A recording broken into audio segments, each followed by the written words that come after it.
vamos fazer uma oração, irmãos.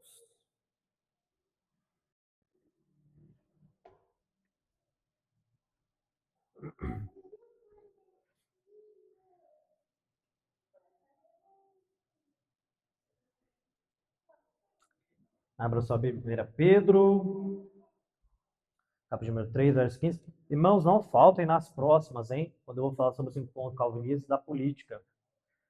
O cristão e a política. Então não faltem, porque eu creio que é algo muito importante, algo que não é ensinado de púlpito. Vamos orar?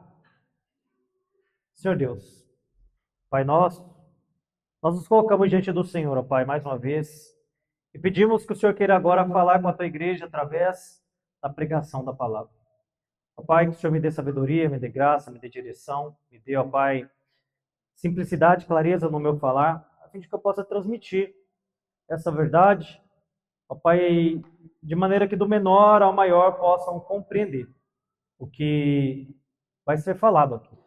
E mais que compreender, Senhor, o meu desejo tem sido que aquilo que os irmãos têm ouvido aqui, eles colocam em prática na sua vida. Eles peçam a graça de Jesus Cristo para que eles vivam, para que eles apliquem, para que eles, Deus, pratiquem isso. Afinal, nós não queremos apenas ser ouvintes do Evangelho, nós queremos ser praticantes. Nós queremos fazer valer aquilo que nós estamos pregando aqui, ó Deus, pouco a pouco em nossa vida. E nós desejamos, dessa forma, viver de maneira que glorifique ao teu santo nome. É em nome de Jesus Cristo que eu oro e agradeço. Amém. Irmãos, 1 de Pedro, capítulo número 3, verso 15, diz assim: Antes, reverenciai a Cristo como Senhor no coração. Estais sempre preparados para responder a todo que vos pedir razão da esperança que há em vós. Verso 16. Mas fazei isso com mansidão e temor, tendo boa consciência, para os que caluniam o vosso bom procedimento em Cristo, fiquem envergonhados naquilo de que falam mal de vós. Até aí. Geralmente, nós costumamos pensar que a nossa fé, ela está de algum modo separada da nossa vida. Então nós pensamos que o cristianismo ele tem mais a ver com a reunião dos santos, com o culto, do que de fato com um estilo de vida. Hoje você vai ter no contexto do mundo, principalmente pelos coaches, o que eles chamam de lifestyle. Lifestyle, que é um estilo de vida. Então você pega, por exemplo, Pablo Marçal, que hoje é o figurão desse meio. E ele chegou uma vez a dizer que ele comprou um carro simplesmente para mostrar que ele podia, ou seja, para fazer um marketing da sua própria imagem, de um lifestyle, ou estilo de vida ostentativo, ou de sucesso, ou de alguém que venceu na vida. Então você olha para o ímpio e ele tem um estilo de vida. Seja como do Pablo Marçal, ou seja como de qualquer outro grupo. Você pega um grupo, então, da favela. E como é que é esse grupo? Como é que é o lifestyle? Como é que é o estilo de vida desse grupo? Não todos, obviamente, não podemos generalizar, mas aqueles que debandam ou querem parecer-se pessoas ligadas ao crime.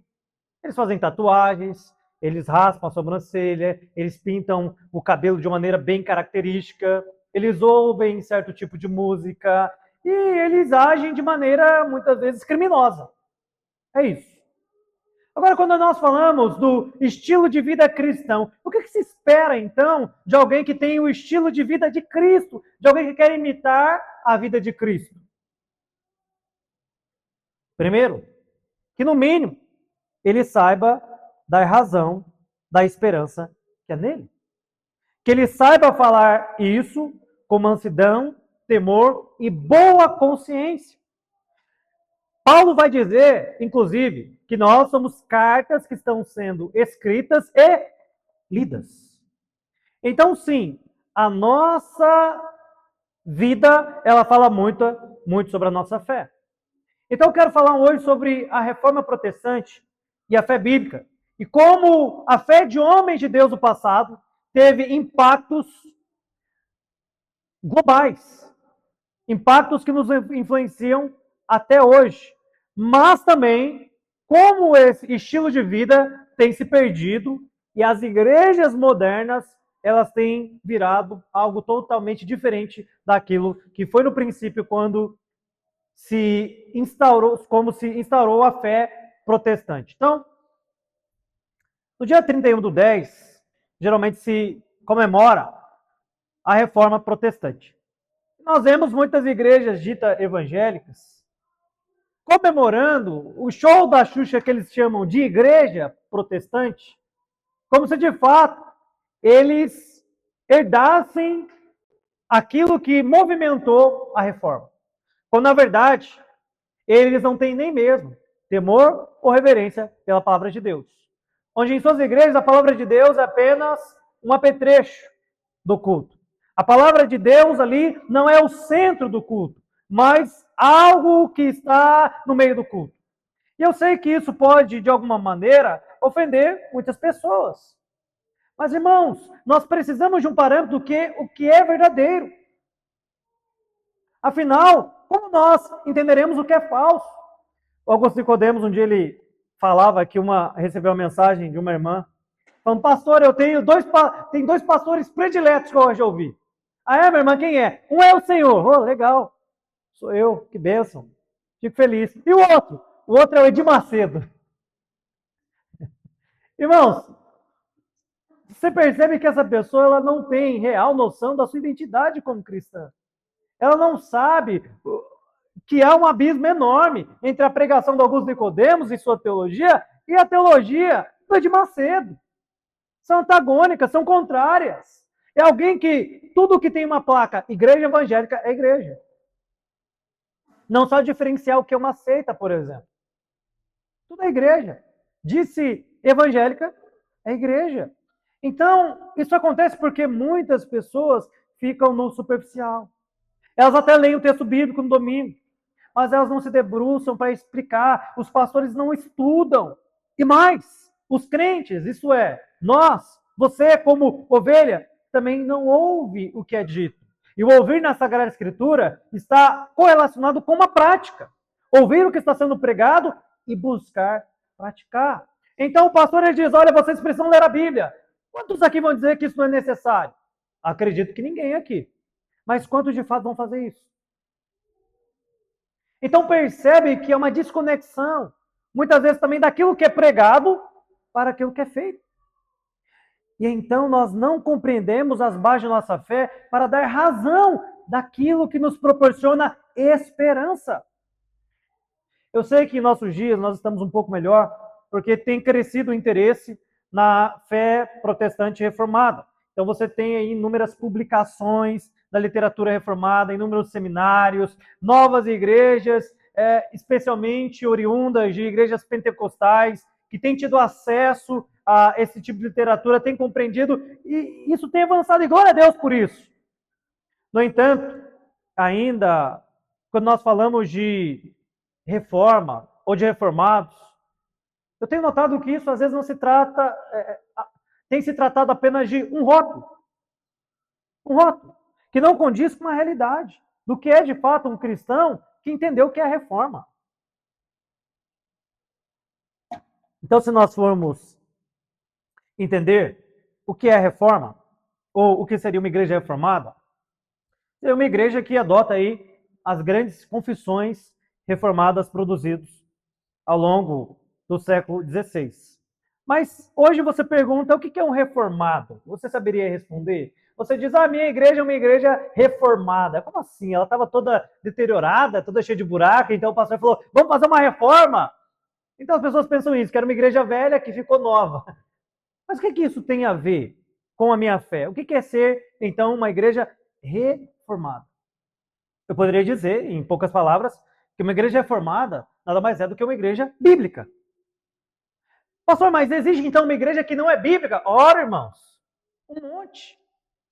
Um monte de igrejas que não são bíblicas. Não são bíblicas.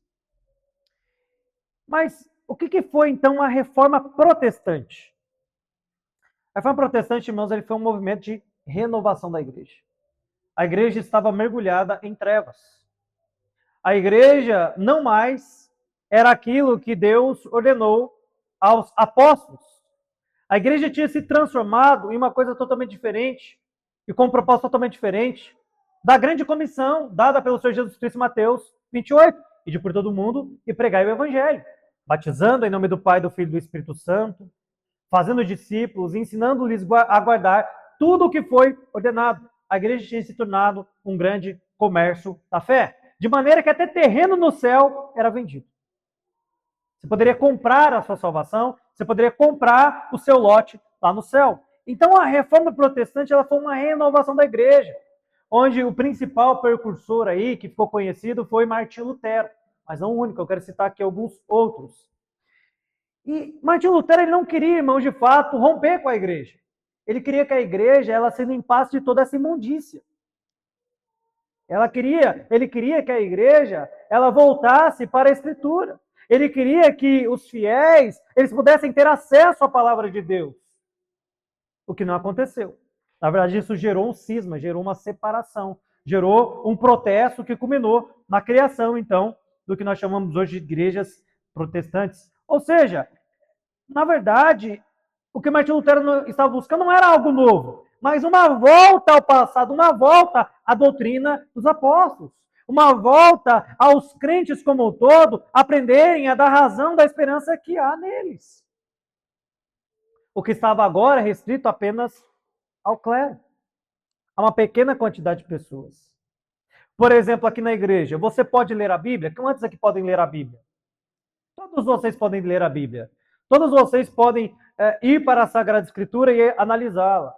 Todos vocês podem analisar minha pregação à luz do que diz a palavra de Deus. Mas naquela época, se você fizesse isso, sabe o que aconteceria? Fogueira. Pelo contrário, isso estava restrito a uma classe. Você nem teria acesso a uma Bíblia. Primeiro porque havia poucos exemplares. Somente com o advento da prensa, com Gutenberg, é que a Bíblia ela começou a ser impressa em massa. Mas antes disso, nem todo cristão tinha uma Bíblia. Inclusive, cristãos que ousaram traduzir a Bíblia foram mortos, como Wycliffe. Ele foi traduzir a Bíblia para o inglês e foi morto. Ou seja, o que Martim, então, Lutero estava buscando era uma volta ao que diz a palavra de Deus. Então, irmãos, aconteceu uma reforma, aconteceu um rompimento, que ficou conhecido aí como a Reforma Protestante. E a Reforma Protestante ela foi responsável pela criação, irmãos, então, de várias igrejas, sendo que todas elas tinham algo em comum. Elas não reconheciam a autoridade do Papa e mais, reconhecem o Papa como o anticristo. Como é que você vê o Papa hoje? Tem muitas pessoas que olham para o Papa com bons olhos. Mas o Papa, irmãos, nada mais é do que uma figura do anticristo. O que é o anticristo? É aquele que se opõe a Cristo. Ora, o Papa, ele se coloca numa posição de sumo pontífice, como a ponte para Deus. O Papa, ele se coloca em uma posição de quando fala em ex-cátedra, da cadeira, ser palavra de Deus. O Papa, ele se coloca em uma posição como intermediário e intercessor da igreja e Deus. Logo, isso o caracteriza como o anticristo. Então, todo reformador do passado que você lê sobre, eles estarão colocando o Papa como o anticristo e não reconhecendo a sua autoridade. Mas veja que nós, hoje protestantes, olhamos para o Papa com carinho. É o Papa, é o papai, não é? Mas na verdade não é. Não é. A decadência, irmãos, da Igreja Católica estava muito grande na época de Martinho Lutero. Vários sacerdotes eles estavam envolvidos em coisas ilícitas, em prostituição, em mundanismo, venda de indulgências. E a indulgência era a prática da igreja o quê? Vender ali objetos ou então perdão pelos pecados. Você tem um teólogo famoso, católico na época, chamado Tetzel, que ficou conhecido pela seguinte frase: quando a moeda no gasofilácio cai, a alma do purgatório sai. Agora, pare para avaliar. Vamos tentar trazer isso para a nossa igreja moderna. Acontece isso, irmãos, hoje? Não tem nada de novo. Pega, por exemplo, a teologia da prosperidade. Olha, eu vou fazer o seguinte, traz aqui, ó. R$100. Coloca aqui. E Deus vai fazer um milagre na sua vida financeira. Olha, tá aqui essa rosa aqui, ó. Quem comprar essa rosa ungida, o mal olhado vai para ela vai murchar. Tá aqui, irmãos, a vassoura que varre tudo que tem de mal da sua vida. Pega ela, vai à sua casa e pronto. Olha aqui o cajado da unção. A aguinha que vai te purificar. Irmãos, isso era o que a Igreja Católica fazia na Idade Média. E justamente isso que levou Martinho Lutero e muitos outros a protestarem contra. Mas veja que boa parte da igreja hoje está envolvida com isso. Com a teologia da prosperidade. É o toma lá, dá cá. Você faz um voto e Deus te abençoa. E muitos acham um absurdo quando nós denunciamos isso. Mas, irmãos, a reforma protestante se deu justamente por causa dessas práticas. Era chamado de indulgências. Indulgências. As indulgências, elas foram usadas também para poder arrecadar fundos para a construção da Basílica de São Pedro. Existe até hoje. Agora, hoje, as indulgências são dadas para a construção de templos como o de Salomão. Como de aquisição de aviões pastorais. De terrenos, sítios, e por aí vai. Perceba, irmãos, que não há nada de novo. Mas se nós não conhecemos a nossa fé, nós vamos achar que tudo que coloca lá igreja evangélica ou igreja cristã é de fato de Cristo. Quando na verdade não é. Ao contrário, mancham o nome do Senhor. O lema da reforma foi reformada e sempre reformando. A igreja ela precisa estar em constante análise sobre as suas práticas para que ela não se torne novamente uma igreja meramente pragmática e distante daquilo que Cristo nos ordenou fazer. E essa tem sido a nossa luta. Essa tem sido a nossa luta. Então, Lutero ele foi esse instrumento de Deus para poder ocasionar a reforma protestante. E muitos outros tentaram antes dele. John Hus. John Hus ele foi queimado vivo em praça pública. As pessoas pegaram John Hus e o queimaram. E John Hus ele morreu dizendo que eles estavam queimando ali um pato, mas que sugeria um cisne. Alguns relacionam isso a Martim Lutero. Nós não sabemos se também isso é apenas algo que se repercutiu. Mas fato é que surgiu depois de um tempo Martim Lutero. Você tem Jerônimo Savonarola, que foi aí também um grande homem de Deus, atuando ali na Itália. E John Wycliffe. John Wycliffe tentou traduzir a Bíblia para o inglês e foi morto. O caso de John Wycliffe é muito interessante porque ele é enterrado e depois a igreja o considera um herege, ela vai lá no túmulo dele, desenterra os ossos e queima. Então era assim o modo operante. Era assim. E hoje? E hoje também.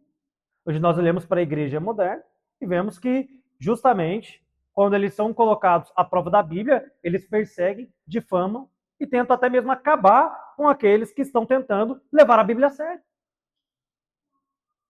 Muitos crentes hoje eles nem se incomodam com o fato de igrejas estarem distorcendo o evangelho. Ontem eu estava com a visita lá em casa e nós estávamos conversando sobre exatamente isso. Como a igreja evangélica hoje, ela está mal conceituada. A igreja evangélica hoje é sinônimo de escândalo, é sinônimo de vergonha. E por quê? Porque ela se desviou da reforma? Não. Principalmente dos princípios que emanam da Sagrada Escritura. E precisaria ela agora de uma nova reforma. Então, Martinho Lutero ele foi lá, no dia 31 de 10 de 1517, pregou 95 teses contra as práticas da Igreja Católica Romana e contra a venda de indulgências na porta do castelo de Wittenberg. E esse documento, irmãos, ele foi essencial para a reforma. Porque aquilo ali trouxe às pessoas a consciência de que aquilo que elas estavam fazendo era ao contrário da Escritura.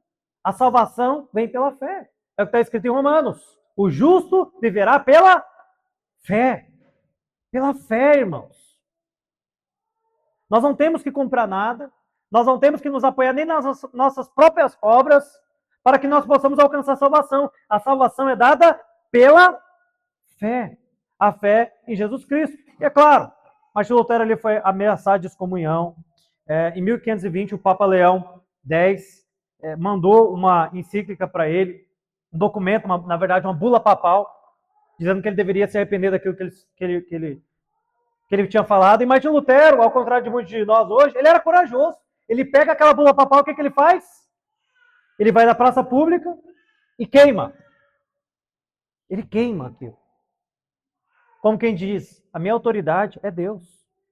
A minha maior autoridade emana da Sagrada Escritura. E em 1521 ele é excomungado. Agora, irmãos, veja a necessidade de que nós sejamos corajosos. Quantas vezes a gente não tem coragem de defender a nossa fé? Nós ficamos com vergonha. Nós somos polidos. Nós somos politicamente corretos. Tem um irmão aqui que eu gosto muito dele, ele vai vir à noite, que é o Sr. Luiz. O Sr. Luiz, ele é uma figura.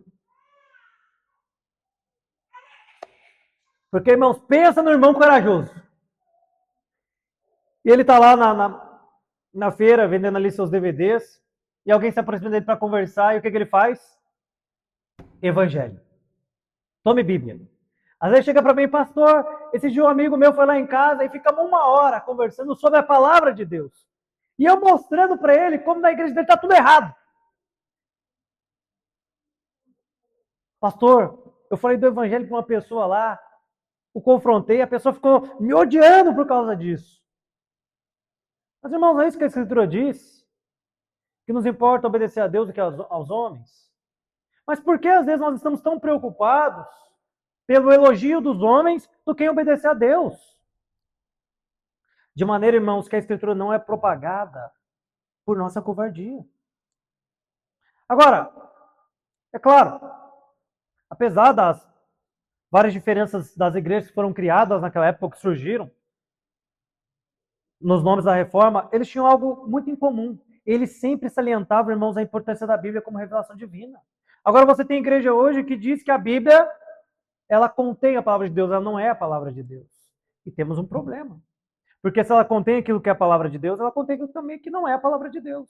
Então há coisas aqui, segundo dizem eles, que não é a inspiração do Espírito Santo, reflete a cultura de uma época. Então ficou famoso, naquela época, o que nós chamamos de 5 solas da reforma, ou 5 solas da Escritura. Então, somente a Escritura, somente a graça, somente a fé, somente Cristo e somente Deus, a glória. Eu quero aqui, rapidamente, fazer uma breve exposição desses 5 solas. Então, primeiro, somente a Escritura. Ou seja, a Escritura é inerrante. Irmão, você precisa afirmar isso. Que na Bíblia não há erro. Que ela é a nossa regra de conduta e fé. Lá em 2 Timóteo 3, 16, 17, vai dizer o seguinte: toda a Escritura é divinamente inspirada e proveitosa para ensinar, para repreender, para corrigir e instruir na justiça, a fim de que o homem de Deus tenha capacidade de pleno preparo para realizar toda boa obra. Ou seja, a Escritura, irmãos, é aquilo que nos norteia, é a nossa bússola. Mas a igreja atual, ela fez uma separação entre a Escritura e sua função social. De maneira que, para muitos, é mais importante, por exemplo, a sua atuação dando sopão e cobertor para pessoas de rua do que pregando o evangelho. Eu não estou dizendo que isso não deve ser feito, mas eu estou dizendo que isso, apartado da Sagrada Escritura, sem a pregação do evangelho, é algo inútil. Aquilo vai alimentar, sim, aquela pessoa, aquilo vai aquecer, sim, aquela pessoa, mas ainda assim, não terá o efeito de poder salvar aquela vida. Somente a pregação do evangelho pode fazer isso. Então, a igreja, irmãos, ela não tem que ser guiada pelas técnicas modernas para crescimento de igreja, o marketing. Ela tem que ser guiada pela palavra de Deus. Os irmãos, eles precisam exprimir, eles precisam expressar aquilo que diz a Bíblia. Não é opinião, não é ideia humana, mas aquilo que diz a palavra de Deus. Agora, veja, que eu posso muito bem te enganar.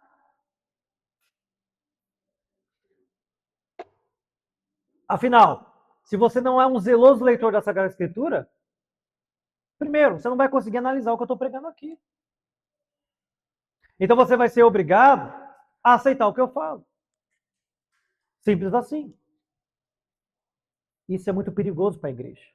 Quando nós não temos uma igreja enganjada no estudo da palavra de Deus, nós temos uma igreja que está fadada a viver na superficialidade e aceitar tudo de todos. Então o que eu estou dizendo aqui? Muito obrigado. É que, irmão, se a Bíblia ela é inerrante, se ela é a nossa única regra de prática e fé, você precisa lê-la. Você precisa ter um compromisso diário de estudar a Escritura. Senão, como, irmãos? Nós iremos, de fato, ser fiéis. A obra do Espírito Santo, irmãos, ela não é feita numa experiência pessoal. Ou pelo menos uma experiência pessoal desvinculada da sua experiência pessoal com a palavra de Deus. Não tem como. Mas a igreja moderna é guiada simplesmente pelas experiências que ele fez. E olha o desastre que é.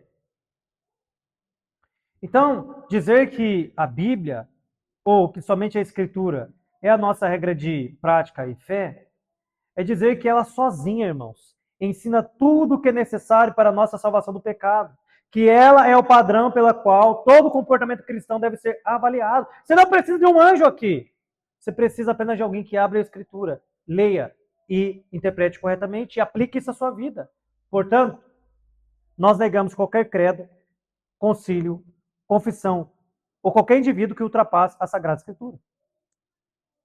Negamos. Porque isso seria voltar ao catolicismo, que tem um Papa, que tem a mesma autoridade que a Bíblia.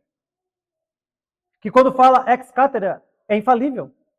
Somente a Escritura é infalível. Somente ela. O segundo lema da reforma foi somente Cristo, ou solos Christus, onde ela proclamava que a nossa salvação é realizada unicamente pela obra mediatória de Cristo Jesus. Irmão, será que você está aqui hoje ainda pensando que são as suas obras que podem te levar ao céu? Será que você está aqui hoje ainda confiando naquilo que você faz? Isaías vai dizer que as suas obras são como um trapo de imundícia. Não podem te levar ao céu. Somente Cristo. Então, a nossa vida, irmãos, ela só pode ser expiada pelo sangue do Cordeiro. Isso nós chamamos de justificação. E acontece pela fé. O que é a justificação? É a reconciliação de nós com Deus. Através do único que veio de maneira perfeita, Jesus Cristo. Não há acréscimo a isso. Então o senhor está dizendo que eu preciso ficar de braço cruzado? Claro que não. Eu gosto muito de uma frase de Martinho Lutero que diz que a lei nos leva a Cristo para salvação. Então nós chegamos ali e perguntamos o que eu posso fazer para te agradar. Então Cristo nos leva a lei para a santificação. Então por que nós fazemos boas obras? Não para ser salvos, mas porque fomos salvos. Olha o que vai dizer 2 Coríntios 5:21. Daquele que não tinha pecado, Deus fez um sacrifício pelo pecado em nosso favor, para que nele fôssemos feitos justiça de Deus. Então, quando Deus olha para nós, irmãos, ele vê Cristo. Romanos 6:23 vai dizer que o salário do pecado era a morte. Deus, sendo justo, ele não poderia apenas dizer, eu amo você, então está tudo certo, você está perdoado. Não, porque o salário do pecado é a morte. E então, ele envia Jesus para morrer em nosso lugar, para tomar as nossas dores, para morrer a nossa morte. Por isso, 1 Timóteo 2,5 vai dizer o seguinte, porquanto há um só mediador, há um só Deus e um só mediador entre Deus e os homens, Cristo Jesus, homem. Jesus Cristo, irmãos, ele é 100% homem e 100% Deus, de maneira que ele pode pegar na sua mão e pegar na mão de Deus e fazer a reconciliação perfeita, porque ele foi perfeito. Você é perfeito? Não. Talvez essa manhã você tenha acordado e já pecou. Perdeu a paciência com a esposa, perdeu a paciência com as crianças, xingou alguém no trânsito. Talvez você tenha feito inúmeras coisas. Quebrou a lei de Deus. E isso já iria desqualificá-lo para herdar o céu, meus irmãos. Então entenda, quando a reforma ela declara somente Cristo, ela está dizendo que a nossa salvação depende estritamente de Jesus. Um outro lema da reforma foi somente a graça, ou solia gratia, que proclama que somente a graça de Deus, irmãos, é suficiente para nos salvar. Olha o que vai dizer Efésios 2:8. Porque pela graça sois salvos, por meio da fé. E isso não vem de vós, é dom de Deus. É um presente de Deus. Nós somos salvos pela graça. Nós vivemos pela graça. Nós andamos pela graça. Tudo que fazemos é pela graça, irmãos. Até a nossa oração, irmãos, é salpicada de pecados. De maneira que a Escritura diz que nós não sabemos orar como convém. Que o Espírito precisa interceder por nós com gemidos inexprimíveis. Pastor, mas o que é de mais caro, que a salvação é de graça, é justamente isso, servo de Deus. É justamente porque é caro que você não pode pagar. E alguém teve que pagar no seu lugar. É de graça. Agora, hoje você tem o evangelho da autoestima, que te faz, então, pensar que através da sua boa obra, você pode alcançar o céu. E dessa maneira, irmão, você nega a graça de Deus. Dessa maneira, a graça que foi nos ortogada mediante Cristo se torna desnecessário. A verdade é que nós só podemos ser salvos de duas maneiras: ou cumprindo 100% da lei de Deus, ou confiando 100% em Cristo. Agora, irmãos, a nossa experiência mostra que nós não conseguimos guardar 100% da lei de Deus. Salmo 51 diz que nós nascemos em pecado. Então só nos resta uma opção: confiar em Cristo Jesus. Ele é a causa eficaz da nossa salvação. Então nós confessamos, irmãos, que nós nascemos espiritualmente mortos. E, portanto, não somos capazes nem mesmo de cooperar com a graça regeneradora. O morto ele pode fazer uma coisa? Não pode. A Bíblia vai dizer que nós estávamos mortos em nossos delitos e pecados, mas ele nos deu vida juntamente com Cristo. A salvação, irmãos, é nós sermos resgatados da ira de Deus. E isso só se dá pela graça que se encontra em Jesus Cristo. Então, com isso, nós negamos que a salvação seja, em qualquer sentido, obra humana. Olha o que vai dizer Gálatas 2:21. Assim não cancela a graça de Deus, pois se a justiça vem por meio da lei, então Cristo morreu inutilmente. Se um ser humano pudesse salvar, Cristo não precisaria ter vindo. Mas justamente porque todos estavam perdidos, é que ele veio. Se um ser humano pudesse salvar, ele poderia chegar no céu, batendo no peito e falar: Senhor, eu consigo cumprir toda a lei. Mas justamente porque ninguém consegue se salvar, que todos terão que chegar no céu e reconhecer que Jesus Cristo é o Senhor. Agora, o que Paulo está dizendo aos Gálatas é que se nós pudéssemos cooperar com Deus na nossa salvação, Cristo teria morrido inutilmente. Isso na teologia tem duas palavrinhas para isso, eu vou apenas citar aqui, que é monergismo e sinergismo. Então, o monergismo, ele prega que a salvação ela é uma obra somente de Deus. E o sinergismo, que a salvação é o homem cooperando com Deus. Dessa forma, irmãos, nós não cremos no sinergismo.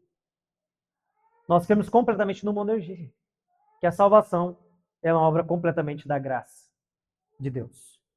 Um outro ponto que ficou estabelecido foi somente a fé, ou sola fide. Olha o que vai dizer Romanos 1,17. Pois a justiça de Deus se revela no evangelho de fé em fé. Como está escrito, o justo viverá pela fé. Pela fé. Lutero, irmãos, ele vai dizer o seguinte: que a justificação pela fé, e somente pela fé, é o teste de uma igreja firme ou uma igreja decadente. Ou seja, o que ele está dizendo é que essa crença define uma igreja que irá se sustentar, uma igreja que irá cair, ruir. Somente a fé. Irmãos, não existe um evangelho genuíno que não seja embasado justamente nessa proclamação de Paulo, de que nós só podemos ser justificados mediante a fé em Cristo. Ou seja, que Cristo ele teve que nos substituir a fim de que nós pudéssemos receber da sua justiça enquanto ele recebia da nossa punição. Eu tive um professor que ele falava uma frase que eu gosto muito, eu creio que exemplifica muito bem. Ele vai dizer o seguinte, que o Filho de Deus, bendito, se fez maldito para que nós, os malditos, fôssemos feitos benditos. Ou, em outras palavras, Jesus se fez maldição naquela cruz do nosso lugar, para que nós pudéssemos ser benditos diante de Deus. Ele morreu a nossa morte. E o que eu faço, então, para obter essa justificação? Fé. É somente crer. Não é isso que diz, por exemplo, Isaías, que levou os nossos pecados, e por isso nós somos aceitos. Então, a justificação, irmãos, ela é somente pela graça e por meio da fé em Cristo Jesus. Ou seja, Jesus não é apenas um homem para se imitar. Ele é um Deus todo-poderoso que desceu para nos salvar. A salvação se dá somente pela fé. E por fim, só lhe deu glória. Somente Deus a glória. Olha o que vai dizer Romanos 11:36. Porque dele, por ele e para ele são todas as coisas. Glória, pois, a ele eternamente. Amém. Onde foi que se perdeu a autoridade da Bíblia, irmãos? Onde? Quando foi que houve esse rompimento? Eu te digo. Quando Cristo foi colocado de lado.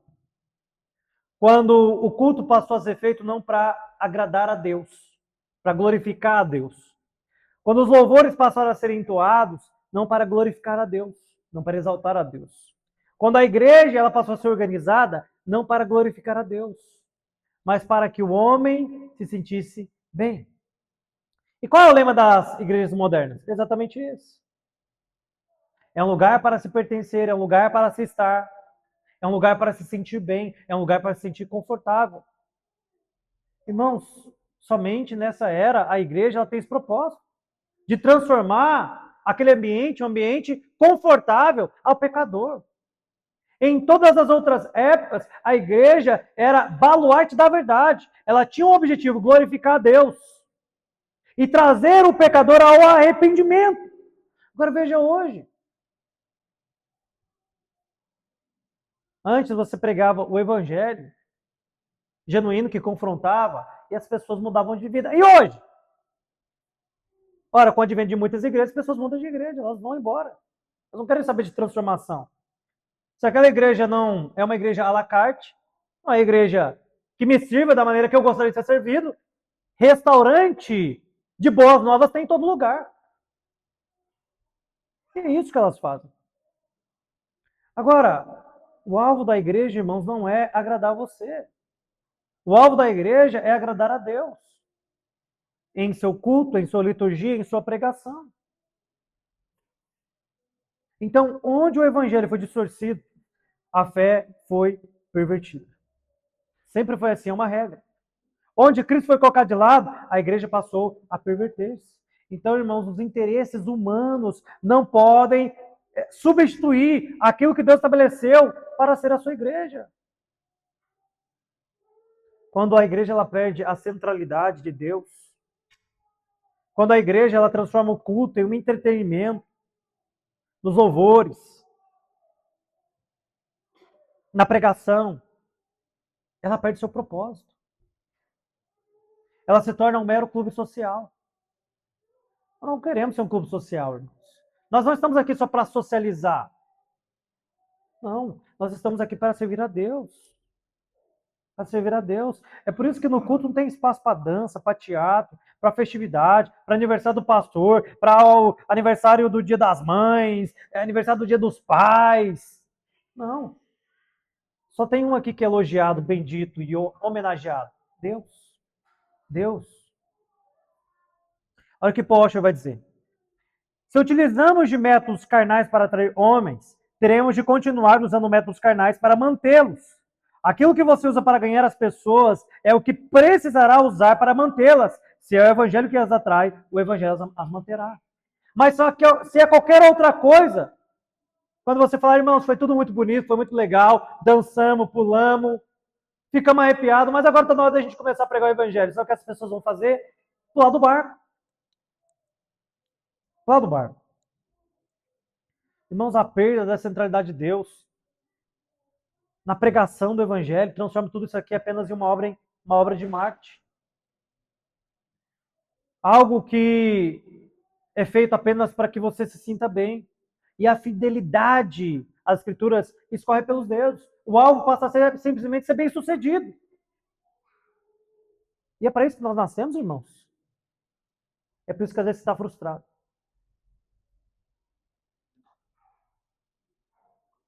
Porque às vezes o alvo da sua vida é ser alguém bem sucedido aos olhos do mundo.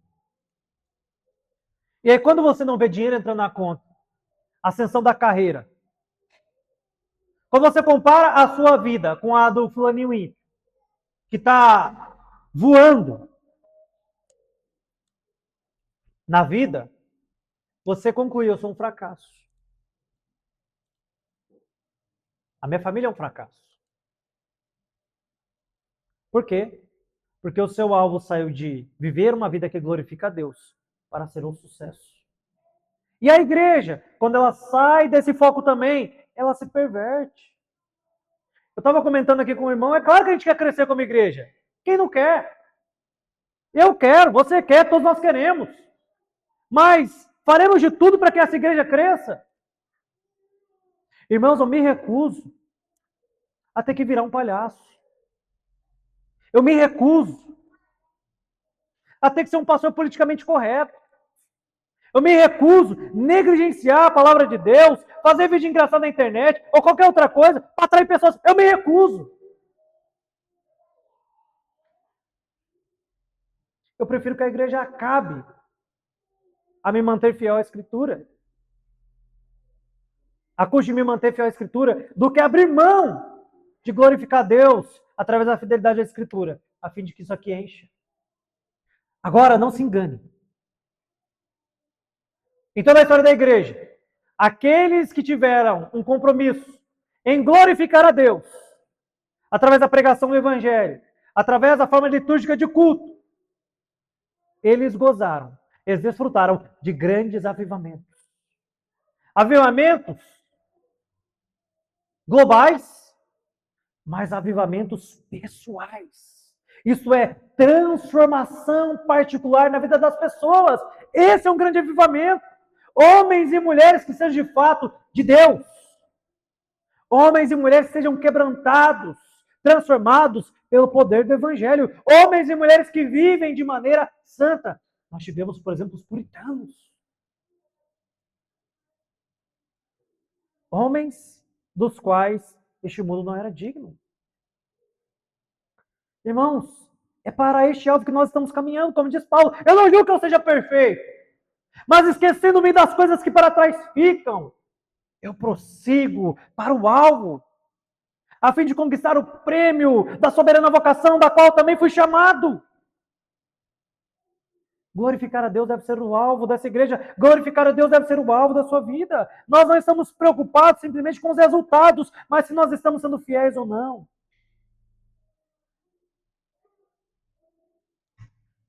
Veja Paulo, veja Pedro, veja Jeremias. Eles foram mortos por causa da fidelidade. Eles não viram aparentemente grande sucesso em seu ministério. Mas estamos nós aqui, justamente por causa desses homens de Deus. Assim como aqueles homens de Deus da reforma que se manteram fiéis. Tertuliano vai dizer que o sangue dos mártires é a semente da igreja. Sabe essa igreja confortável que você vive? Ela foi regada com muito sangue. Eu estava em uma aula, estou caminhando para o final, onde o pastor vai dizer o seguinte, que hoje no Brasil é muito fácil ser crente. E há lugares onde a perseguição é tremenda. E por quê? Você já se perguntou? Por que eu estou em um país? Porque Deus me fez nascer aqui, onde o evangelho pode ser pregado, onde eu posso ver a palavra de Deus com liberdade. Você nunca parou para se perguntar isso? O professor e pastor Paulo César deu uma resposta fantástica. Não me entenda mal, não quero te ofender, mas é a realidade. Sabe por que nós somos crentes no Brasil e não no Afeganistão, não na Coreia do Norte? Porque Deus sabe que nós somos moles. Que nós não suportaríamos ver um filho morto por causa da nossa fé. Que nós não suportaríamos ver o nosso cônjuge sendo morto por causa da fé. Então Deus, sabendo de nossa fraqueza, fragilidade, Ele nos colocou nesse país. Mas eu te pergunto, por quanto tempo, irmãos? Você viu a lei da misoginia?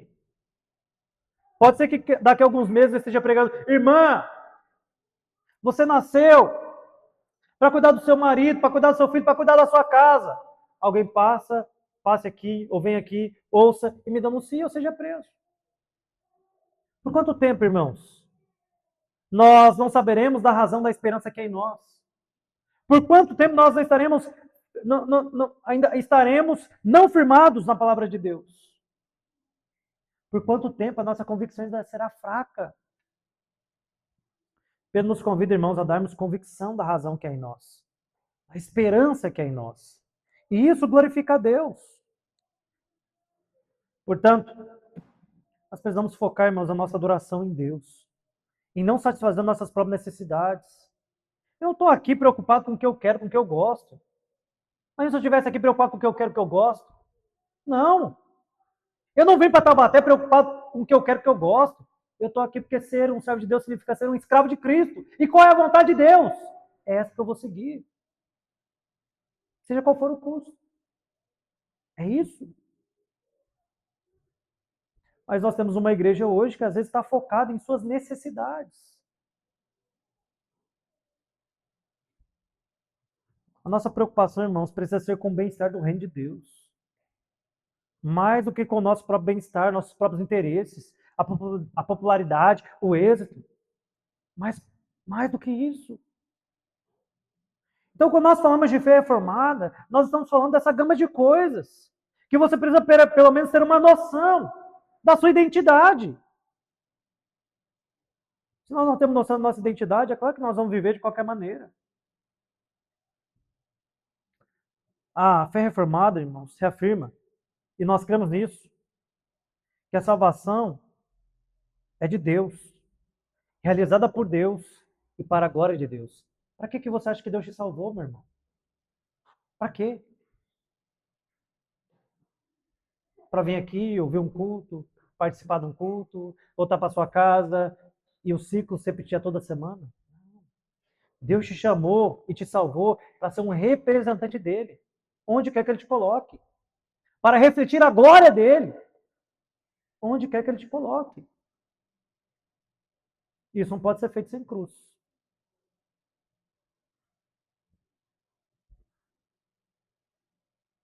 Portanto, que nós possamos viver esse evangelho que glorifica a Deus, que dá razão da esperança que é em nós e que proclama, irmãos, que a Escritura é a base da nossa igreja, que a salvação ela é por Cristo, ela é pela graça, ela é pela fé. Sim, que nós, irmãos, proclamemos aqui na igreja que tudo que nós fazemos é para a glória de Deus. E que assim, ao fazer isso, que o mundo, de fato, olhe para nós, por que não dizer, como o sal e a luz que essa geração precisa. Amém? Vamos colocar de pé, então?